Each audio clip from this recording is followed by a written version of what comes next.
여러분, 3월 소비자 물가 상승률 아마 여러분도 깜짝 놀라셨을 거예요. 4.1%입니다. 4.1%면요 10년 3개월 만에 최고치라고 이야기할 수 있나요?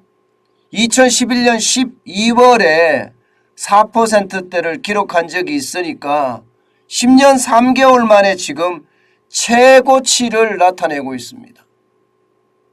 와, 엄청납니다. 소비자 물가 이거 계산하는 것은요 460개 품목을 가중 평균을 줘서 계산하는 게 소비자 물가거든요. 그러면 어떤 제품은 지금 4.1%만 오른 것이 아니라 10%, 20%, 30%도 올랐다는 이야기가 되는 겁니다.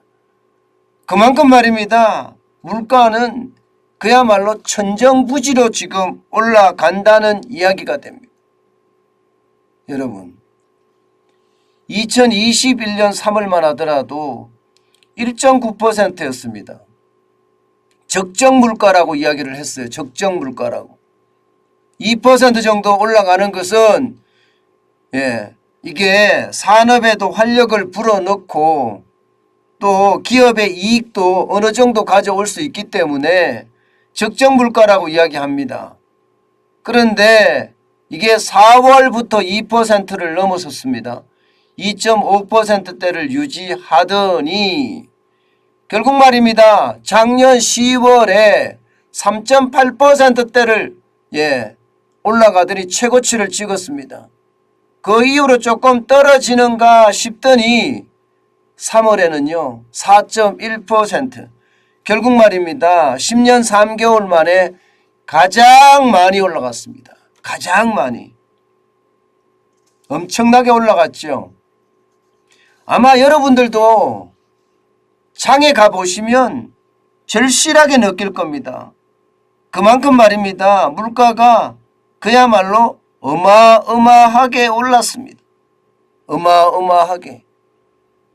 이렇게 오른 데는 여러분 결국 국제유가예요. 국제유가. 국제유가가 물가 쇼크를 만들어냈다 이렇게 이야기할 수 있습니다.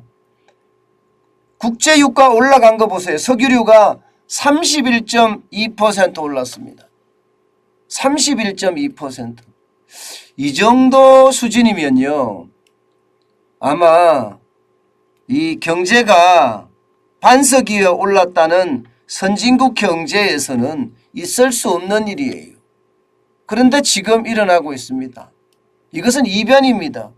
이변이라는 것은요 지금 신흥국 선진국 가리지 않고요 유가가 많이 올라서 소비자 물가가 지금 폭등하고 있다는 이야기예요. 여러분도 보시다시피 유가가 가장 많이 올랐잖아요. 근데 유가만 오른 건 아니에요. 공업 제품도 6.9%가 올랐고요. 가공식품도 6.4%가 올랐습니다. 원자재 가격이 다 올랐으니까요. 공업 제품은 광물값이 오르니까 오를 수밖에 없고요. 가공식품은 곡물값이 오르니까 오를 수밖에 없습니다. 여기에다가 유가가 오르면 전기, 가스, 수도세 다 오르거든요. 집세는 문재인 정부가 실패를 해서 또 집세는 엄청나게 올랐잖아요. 여기에다 개인 서비스 요금이 4.4%까지 올라가고 있습니다. 이게 여러분 일반적으로 제품의 가격이 올라가고 그 다음에 서비스 가격이 올라가는데 지금 서비스 가격으로 지금 올라가고 있다는 뜻이에요. 여기다가 외식 물가는 6.6%까지 올라갔습니다. 6.6%까지. 이 전체를 보면 말입니다. 결국 말입니다. 국제유가가 올라가고 거기에 따라는 원자재 가격이 올라가니까 덩달아서 다 올라갔다는 모양새가 보이고요. 제품 가격에 이어서 서비스 가격으로까지도 지금 물가가 상승하는 추세로 반전됐다 이렇게 이야기할 수 있습니다. 여러분 제가 제일 위험하게 보는 게 바로 이게 개인 서비스 요금의 인상입니다. 이것은 결국 말입니다. 개인 서비스 요금 머리 깎고 뭐 화장하고 목욕하고 이런 모든 것들이 오르잖아요. 그러면 이게 자연스럽게 임금 인플레이션으로 갑니다. 예. 아니 물가가 엄청나게 올랐기 때문에 예, 임금 많이 올려줘. 기업한테는 예, 그렇게 되는 겁니다. 그러면 노조들이 기업하고 임단협을 할 때 사용자 측하고 임금 올려달라고 이야기할 거 아니에요. 거기에 대한 인플레이션이 시장에 또 그대로 전파가 된다는 거예요. 기업 입장에서는요, 임금을 올려주면 또 최종 제품의 가격을 올려야 됩니다.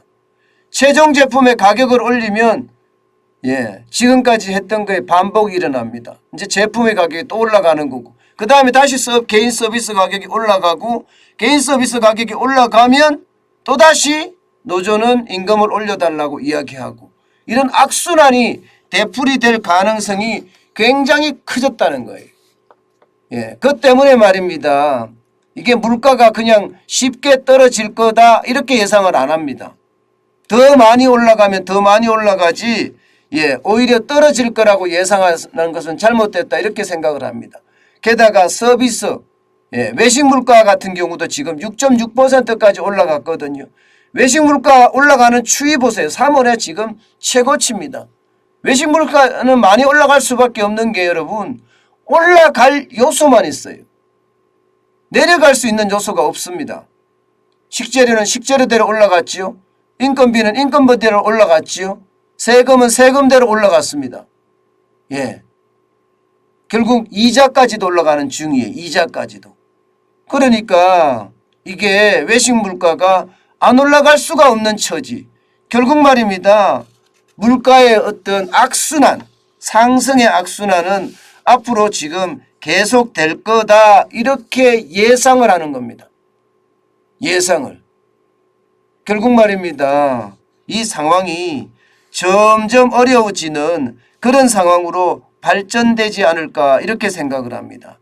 여러분, 외환위기 직후가 1998년이에요. 1998년 4월에 물가가 7%까지 올라간 적이 있습니다. 외식 물가가. 6.6%면 여러분 그 어느 때보다 지금 물가가 굉장히 많은 수준으로 올라갔다는 뜻이에요. 1998년 4월에 7%였는데 지금 그때만큼 올라갔잖아요. 실제 말입니다. 생선회 10%, 치킨 8.3% 올라갈 정도로 지금 계속 올라가고 있습니다.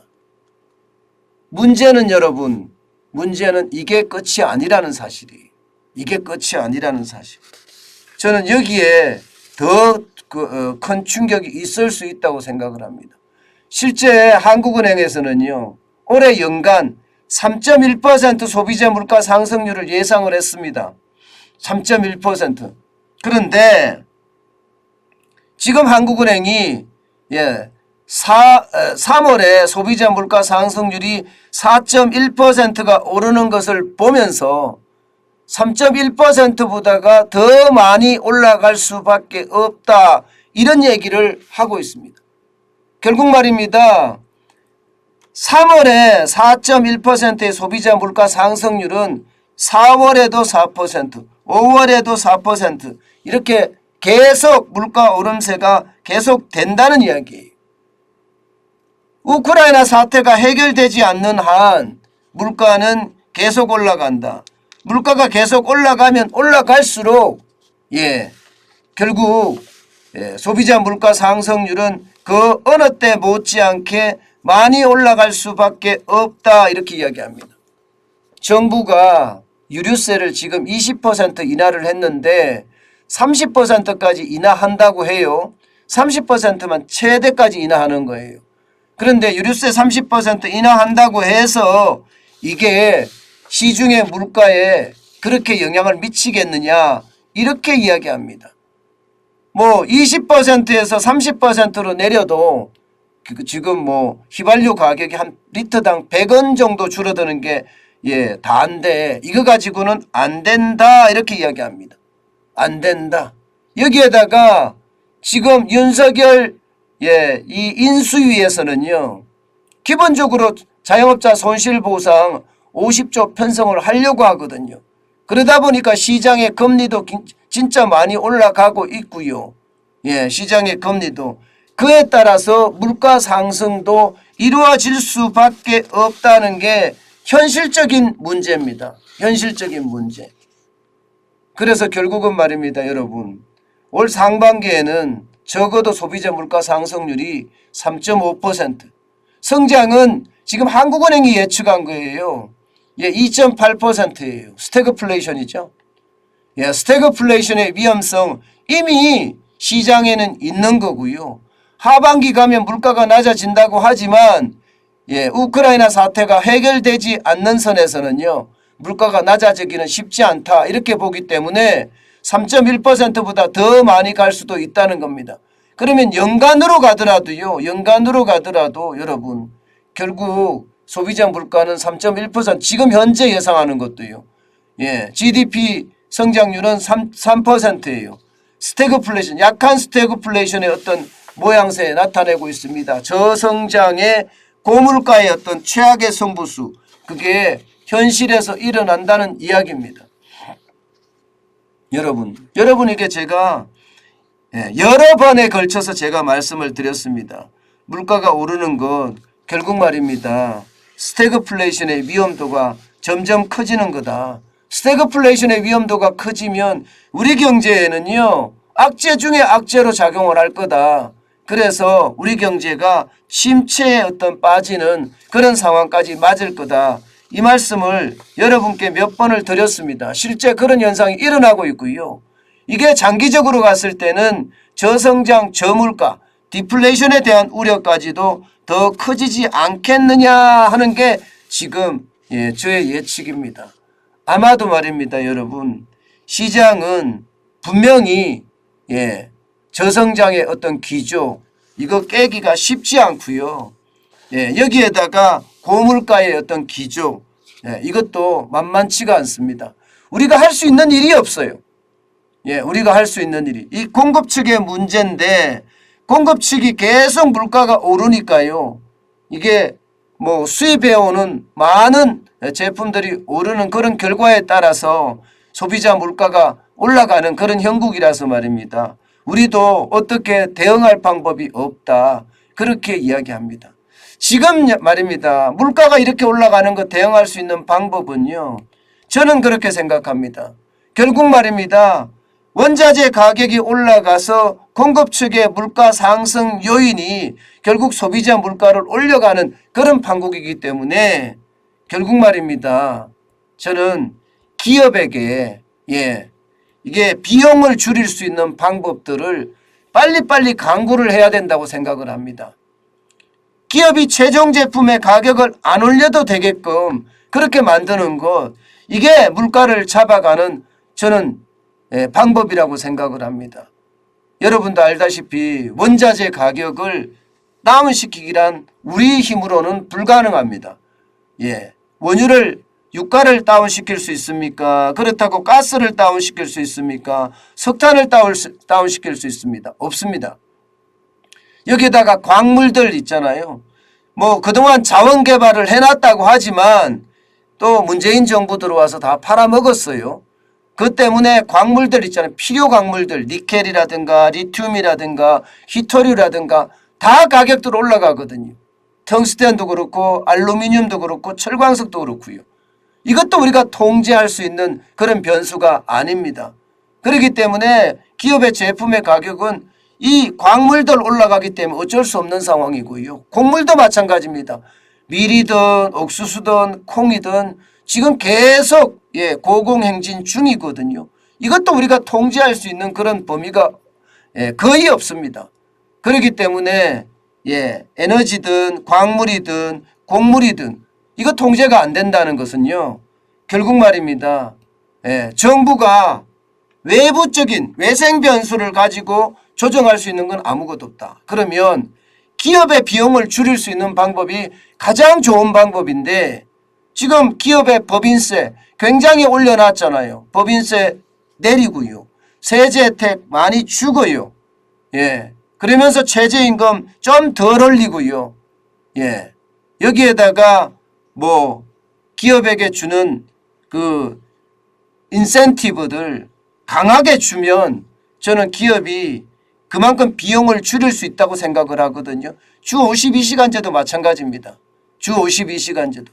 그래서 기업의 비용을 줄일 수 있는 정책, 지금 가장 중요한 정책이라고 저는 생각이 들어요. 예, 기업의 비용을 줄이는 정책만이 물가를 그나마 우리가 할 수 있는 하나의 또 정책이 아닐까 싶습니다. 윤석열 정부는 정부 주도가 아니라 민간 주도의 어떤 경제 정책을 쓴다고 했으니까요. 아마 이 부분에 대한 정책이 앞으로 어떻게 되느냐에 따라서 물가 상승률도 어느 정도 잡아가지 않겠느냐 하는 생각은 해봅니다. 그렇지만 원천적으로 원자재 가격이 올라가는 것 우크라이나 사태 때문이거든요. 이 문제가 해결되지 않는 한 원천적인 해결은 쉽지 않다. 그러나 지금 우리가 할 수 있는 정책은 기업의 비용을 줄여줄 수 있는 정부의 어떤 적극적인 정책이 그 어느 때보다 필요하다. 저는 그렇게 생각합니다. 그래야지 여러분 이게 우리가 스태그플레이션이나 디플레이션 들어가더라도 극복할 수 있는 힘이 생깁니다. 기업의 경쟁력이 생기면요 그만큼 위기를 극복할 수 있는 힘 저는 많이 생긴다고 생각을 합니다. 그 어느 때보다 친기업 정책 빠르게 추진하는 것이 무엇보다 필요하다. 저는 그렇게 생각합니다.